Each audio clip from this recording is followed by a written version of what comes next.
Hello and welcome to the Trellis studio. I'm Kori Goldberg, Director of Circular Economy at Trellis, and I'm joined today by Dave Dausch, Vice President of Technology Advancement and Commercialization at RTI International. Welcome to the Trellis studio, Dave.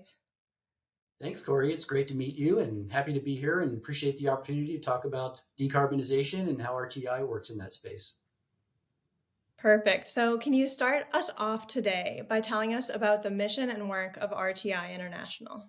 Sure. So RTI is an independent nonprofit research institute. We focus on improving the human condition by turning knowledge into practice. We're headquartered in the Research Triangle Park of North Carolina. We do a lot of work in climate change, and our work in a lot of that work is related to clean energy, related to decarbonization. So we're at the forefront of decarbonization technology development, renewable energy implementation, power sector research, both domestically and internationally. So you already mentioned it, so let's jump right into the topic for today. Can you share with us a quick overview of what we mean by industrial decarbonization?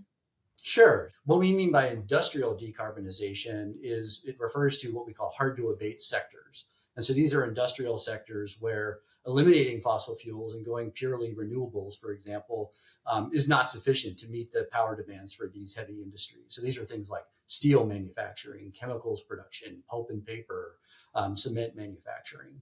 And these require, about 70% of all greenhouse gas emissions come from fossil fuels and industries like these hard-to-abate sectors. So another great example of this is the heavy duty transportation. So we can envision, for example, that passenger vehicles could ultimately pivot to electric vehicles, would be replaced by electric vehicles. But this isn't really practical for heavy transportation like trucking, shipping, maritime shipping, or airline travel. So we need other solutions like hydrogen or green ammonia or biofuels to help decarbonize those industries. So what are some of the critical steps needed to enable industrial decarbonization at scale? There are lots of technologies out there, but they will struggle to reach the market if we don't have appropriate policies and incentives for market adoption. So I would say the first critical step is driving that enabling policy.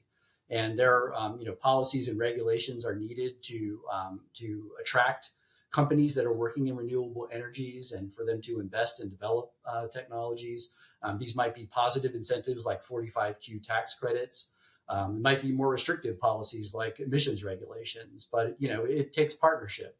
And for example, RTI works with both federal and state agencies in the energy sector to produce economy-wide models to help them evaluate technology solutions for decarbonization.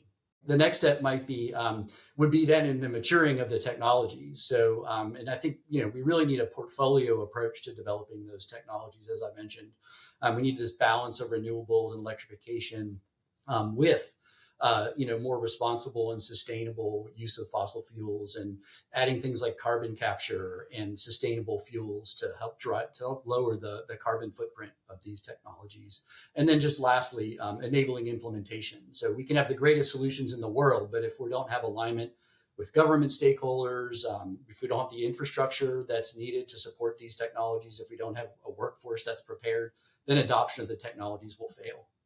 So you mentioned this early in this previous response that obviously industrial decarbonization is going to require a wide variety of stakeholders working together to make this happen. So can you share with the audience a little bit more context regarding why these public-private partnerships are especially important in this space? Yeah, mainly, they are critically important, and mainly because in these early stages of developing and maturing new technologies and new solutions for industrial decarbonization, there's a resource limitation, and the public sector can provide that initial investment at the early stage to enable development of technology at the early stage to mature them to the point where they are ready for industrial application. But public investment can also encourage private co-investment. So, for example, the U.S. government, through funding from the Inflation Reduction Act and the Bipartisan Infrastructure Law, they provide grants, loans, tax credits, et cetera, that can help the private sector during these critical early stages to advance and mature their technologies. It really gives them the fuel that it needs to drive market adoption of these solutions. So now that we've covered some of the challenges and the opportunities in this space, what's next on the horizon for RTI International in this space? Yeah, so we've got a lot of exciting work in all of these areas, from driving policy to developing solutions to enabling implementation. We at RTI experts advise governments around the world on reforms and partnerships that can help countries to build a more sustainable energy sector. For example, RTI is the primary implementation lead for USAID's Power Africa project in East and Central Africa. There, we focus on expanding access to resources for renewable energy, for clean electricity solutions for both on and off grid applications. Um, in the technology development space, so we work in several areas in industrial decarbonization, and typically we work with the Department of Energy, but we also bring in a lot of industrial partners that kind of help pave the way for market adoption of these technologies as they're being developed.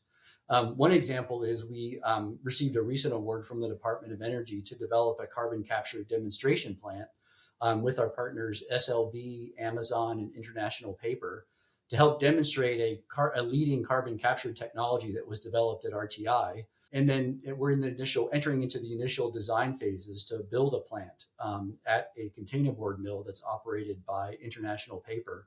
And this will help demonstrate the technology for the pulp and paper industry. And if successful, we'll hope to be able to abate about 120,000 tons of CO2 emissions annually just from this one plant.